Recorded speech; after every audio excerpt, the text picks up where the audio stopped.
আপনি যদি এগুলোকে রসুন মনে করেন তাহলে কিন্তু ভুল করছেন, কারণ এগুলো রসুনের মতো দেখতে হলেও এগুলো কিন্তু রসুন নয়। আসলে এগুলো পৃথিবীর এক্সপেন্সিভ খাবার জিনিসগুলোর মধ্যে একটি। কিন্তু রসুনের মতো দেখতে এগুলো কি? রসুনের মতো দেখতে এই জিনিসগুলো হলো কেশরের বীজ। আপনারা হয়তো প্রত্যেকে জানেন পৃথিবীতে যত রকমের মশলা আছে তার মধ্যে কেশরকে মোস্ট এক্সপেন্সিভ মশলা হিসেবে ধরা হয়। আর এটা এতটাই এক্সপেন্সিভ যে আপনারা প্রত্যেকে অবগত আছেন। কিন্তু এই কেশর পৃথিবীর প্রায় প্রত্যেকটি দেশে চাষ করার চেষ্টা করা হচ্ছে। কিন্তু আপনি কি জানেন পৃথিবীর মধ্যে সব থেকে কোন দেশে ভালো কোয়ালিটির কেশর চাষ করা হয়? যদি না জেনে থাকেন তাহলে কোনো ব্যাপার নয়, আজকের ভিডিওতে কেশরের ব্যাপারে A to Z ইনফরমেশন পেয়ে যাবেন। কেশর ফার্মিং করার জন্য পৃথিবীর কিছু এক্সপেন্সিভ জায়গা ছাড়া ফার্মিং করাই সম্ভব নয়। আর সেই কারণে প্রত্যেকটা দেশের কিছু পার্টিকুলার জায়গা থাকে যেখানে কেশরের ফার্মিং করা হয়। যদি আপনি ভালো কোয়ালিটির কেশর ফার্মিং করতে পারেন তাহলে আপনি কোটিপতি হবেন, এটা নিশ্চিত। কিন্তু যেহেতু এগুলো এক্সপেন্সিভ প্রাইসে মার্কেটে বিক্রি করা হয়, সেই কারণে এগুলো ফার্মিং করাটা অনেকটাই চ্যালেঞ্জিং ব্যাপার। কেশর ফার্মিং করার জন্য প্রচুর পরিমাণে লেবারের প্রয়োজন হয়। কিন্তু যেহেতু বর্তমানে আধুনিক টেকনোলজির সাহায্যে সমস্ত কিছু ফার্মিং করা হচ্ছে, সেই কারণে পৃথিবীর বিভিন্ন জায়গায় ইনডোর কেশর ফার্মিং করা হচ্ছে। আর এটা ঠিক একই রকম ভাবে ভারতে ইনডোর কেশর ফার্মিং করার চেষ্টা করা হচ্ছে। কিন্তু যেগুলো আউটডোরে জমিতে ফার্মিং করা হচ্ছে, সেই সমস্ত কেশর আর ইনডোর কেশরের মধ্যে কি কোনো পার্থক্য আছে? আজকের ভিডিওতে A to Z এক্সপ্লেমেন্ট করা হবে। যদি আপনি কেশরের ব্যাপারে ভালো অভিজ্ঞতাশীল না হন তাহলে কিন্তু আপনি যে কোনো টাইমে লস করে বসবেন, কারণ মার্কেটে প্রচুর পরিমাণে কেশরের ডুপ্লিকেট পাওয়া যায়, যা দেখে তো বোঝা মুশকিলই, তার সাথে সাথে আপনার টাকাও বেফলে চলে যাবে। গোটা পৃথিবীতে 10 থেকে 12 ধরনের কেশর পাওয়া যায়, আর এক একটি কেশর এক এক দামে বিক্রি করা হয়। কিন্তু আপনি জানলে অবাক হয়ে যাবেন, পৃথিবীর মধ্যে সব থেকে হাই কোয়ালিটির কেশর তৈরি করা হয় শুধুমাত্র কাশ্মীরে। কাশ্মীরের মতো কোয়ালিটির কেশর পৃথিবীর আর কোথাও পাওয়া যায় না। চলুন সর্বপ্রথমে দেখি বর্তমানে আধুনিক টেকনোলজিকে কাজে লাগিয়ে কিভাবে ইনডোর কেশর ফার্মিং করা হচ্ছে। এই জন্য সর্বপ্রথমে কাশ্মীরের ফার্মারদের কাছ থেকে উন্নত মানের রসুনের মতো দেখতে এই বীজগুলো কিনে নিয়ে আসা হয়। তারপর সেগুলোকে সেটিং করে নেওয়া হয়। কিন্তু এই অবস্থায় এগুলোকে দেখতে একদম রসুনের মতো মনে হয়। এখানে সমস্ত রকমের প্রসেস গ্রিন হাউস টেকনোলজির মতো করে অ্যাপ্লাই করা হবে। যাই হোক, বীজ শটিং করা কমপ্লিট হয়ে গেলে সেগুলোকে এই ধরনের ছোট ছোট পটগুলোতে লাগিয়ে দেওয়া হয়। এই সমস্ত ফার্মে মোটামুটি 10 বিঘা জমির সমান জায়গা করে রাখা হয়েছে। আপনারা হয়তো অনেকে জানেন গ্রিন হাউস টেকনোলজির সাহায্যে ইনডোর ফার্মিং করতে খুব বেশি জায়গার প্রয়োজন হয় না, কারণ এখানে ভার্টিক্যাল ভাবে ফার্মিং করা হয়। আর ঠিক এইভাবে একটি ট্রেতে অসংখ্য জায়গা করা থাকে, আর সেই সমস্ত জায়গাগুলোতে একটি করে বীজ রেখে দেওয়া হয়। তারপর এই সমস্ত ট্রেগুলোকে প্রত্যেকটি লেয়ারে একের পর এক সাজিয়ে রাখা হয়। কেশর ফার্মিং করতে মাত্র 70 থেকে 80 দিন মতো সময় লাগে।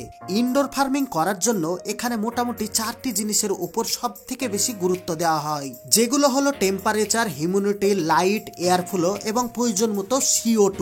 এই সমস্ত জিনিসগুলো কন্টিনিউ প্রোভাইড করার সাথে সাথে মোটামুটি 7 দিনের মাথায় প্রত্যেকটি বীজ থেকে গাছ তৈরি হয়ে যায়। তারপর মোটামুটি 60 দিনের মাথায় প্রত্যেকটি গাছে ফুল ফুটতে শুরু করে, এবং সেই ফুল থেকে কেশর তৈরি হতে মাত্র 2 থেকে 3 সপ্তাহ সময় লাগে। তারপর সেগুলোকে ফার্মের মধ্যেই হাইজেনিক রুলস ফলো করে এবং ফুলগুলোকে হারভেস্ট করে নেওয়া হয়। এখানকার প্রত্যেকটি ফুল সূক্ষ্ম সূক্ষ্মভাবে হাতের সাহায্যে হারভেস্ট করে নেওয়া হয়, কারণ এখানকার এক একটি কেশর অনেক মূল্যবান।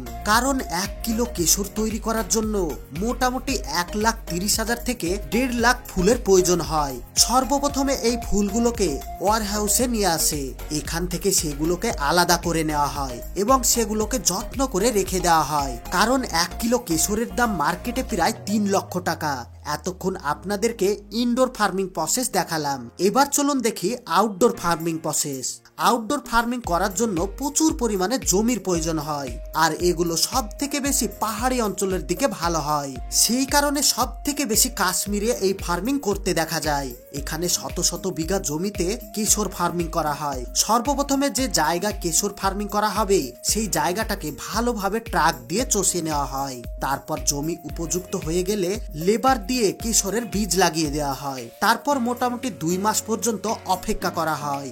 এরপর প্রত্যেকটা গাছ বেরিয়ে যায় এবং প্রত্যেকটি গাছে ফুল ফুটতে শুরু করে। তার সাথে সাথে কেশরে যখন সমস্ত জমিতে ফুল ফুটে যায় তখন জমি দেখতে ঠিক এই রকম লাগে। আর এটা কতটা সুন্দর সেটা তো আপনারা দেখেই বুঝতে পারছেন। এই সমস্ত জমিতে কেশরের ফুলগুলোকে হারভেস্ট করার জন্য বেশিরভাগ সময় মহিলাদের দিয়ে এই কাজ করানো হয়, কারণ এই কাজ বসে বসে অনেকটা সময় ধরে করতে হয়। আর সেই কারণে বেশিরভাগ মহিলা ওয়ার্কার দিয়ে এই কাজ করানো হয়। এই যে দেখছেন কতটা সূক্ষ্ম ভাবে প্রতিটি ফুল হারভেস্ট করে নেওয়া হচ্ছে এবং সেগুলোকে যত্ন সহকারে রেখে দেওয়া হচ্ছে। এইভাবে শত শত বিঘা জমির কেশর ফুলগুলোকে হারভেস্ট করে নেওয়া হয় এবং ওগুলোকে প্রসেসিং প্ল্যানেটে নিয়ে আসা হয়। এই সমস্ত প্ল্যানেটে নিয়ে এসে প্রত্যেকটা ফুলের মধ্যে থেকে কেশরগুলোকে আলাদা করে নেওয়া হয়। তারপর কেশরগুলোকে আবারও ভালো করে চেক করে দেখে নেওয়া হয় এতে কোনো রকম আনওয়ান্টেড পার্ট চলে এসেছে কিনা। এখানে তারা সমস্ত কাজ অতি সূক্ষ্মভাবে করে থাকে, কারণ যেহেতু এগুলো খুব অল্প পরিমাণে প্রোডাকশন হয় এবং অনেক বেশি দামে বিক্রি হয়, সেই কারণে খুব যত্ন সহকারে প্রসেস করা হয়। এখানে কিন্তু বেশিরভাগ মহিলা ওয়ার্কার দিয়ে এই কাজ করানো হয়। পৃথিবীর মধ্যে সব থেকে বেশি কেশর তৈরি হয় কাশ্মীরে এবং সেই কাশ্মীরের মহিলারা অনেক যত্ন সহকারে কেশর প্রোডাকশন করতে পারে। যাই হোক, কেশর প্রোডাকশন কমপ্লিট হয়ে গেলে সেগুলোকে ছোট ছোট করে প্যাকেটে লেবেল লাগিয়ে সেগুলোকে মার্কেটে বিক্রি করার জন্য পাঠিয়ে দেওয়া হয়। এখন এই সমস্ত কেশর মার্কেটে যাওয়ার জন্য সম্পূর্ণ রেডি হয়ে গেছে। কিন্তু থামুন, মার্কেট থেকে কেশর কেনার আগে একটি ইনফরমেশন জেনে নিন। মার্কেটে বিভিন্ন ধরনের কেশর কিনতে পাওয়া যায় এবং বর্তমানে কেশর নিয়ে বিরাট ডুপ্লিসিটি চলছে এবং অরিজিনাল আর ফেক কেশরের মধ্যে পার্থক্যটা বোঝা অনেকটাই মুশকিল হয়ে যাচ্ছে। তারপরেও যদি আর্টিফিশিয়ালি ইনডোর গ্রিন হাউস টেকনোলজির পদ্ধতিতে অবলম্বন করে কেশর তৈরি করে সেগুলোকে মার্কেটে বিক্রি করা হচ্ছে আর সেগুলো মার্কেটে খুব কম প্রাইসে পাওয়া যায়, কিন্তু এগুলো ওইরকম অরিজিনালের মতো ঠিকঠাক কাজ করে না। অনেক সময় এগুলোকে ফেক বলে মনে করা হয়, কিন্তু সেগুলো নকল নয়। নকল কেশর চিনতে গেলে আপনাকে কয়েকটি পদ্ধতি চেক করতে হবে। জলের মধ্যে কয়েকটি কেশর দিয়ে দিতে হবে আর দেখবেন জলের কালার যদি খুব তাড়াতাড়ি চেঞ্জ হতে থাকে তাহলে জানবেন সেটি নকল, আর যদি জলের কালার চেঞ্জ হতে একটু দেরি হয় তাহলে জানবেন ওটি অরিজিনাল কেশর। নকল কেশর তাড়াতাড়ি কালার করতে পারলেও সেগুলো কালার ততটা ভালো হয় না, কিন্তু অরিজিনাল কেশরের কালার চেঞ্জ হতে দেরি হলেও সুন্দর কালার তৈরি করতে পারে। বর্তমানে কেশরের বিভিন্ন ধরনের প্রোডাক্ট তৈরি করে মার্কেটে বিক্রি করা হচ্ছে। তার মধ্যে সব থেকে বেশি ব্যবহার করা হয় স্কিন ক্রিম তৈরি করার জন্য, আর সেই কারণে উন্নত মানের স্কিন ক্রিম মার্কেটে অনেক বেশি দামে বিক্রি করা হয়। তাছাড়াও কেশর বিভিন্ন ধরনের খাবার তৈরি করার জন্য ব্যবহার করা হয়। কেশর ব্যবহার করলে সেই খাবারের টেস্ট এবং সেন্ট পুরোপুরিভাবে চেঞ্জ হয়ে যায়। যাই হোক, কেশর সম্বন্ধে এই সমস্ত ইনফরমেশন জেনে আপনাদের কেমন লেগেছে অবশ্যই নিচে কমেন্ট করে জানাবেন। আর ভিডিও যদি ভালো লেগে থাকে ভিডিওতে অবশ্যই একটা লাইক করবেন। আজকের মতো এই পর্যন্তই, আবারও দেখা হবে নতুন কোনো ইন্টারেস্টিং ভিডিওর সাথে। ততক্ষণ পর্যন্ত ভালো থাকবেন, সুস্থ থাকবেন। ধন্যবাদ।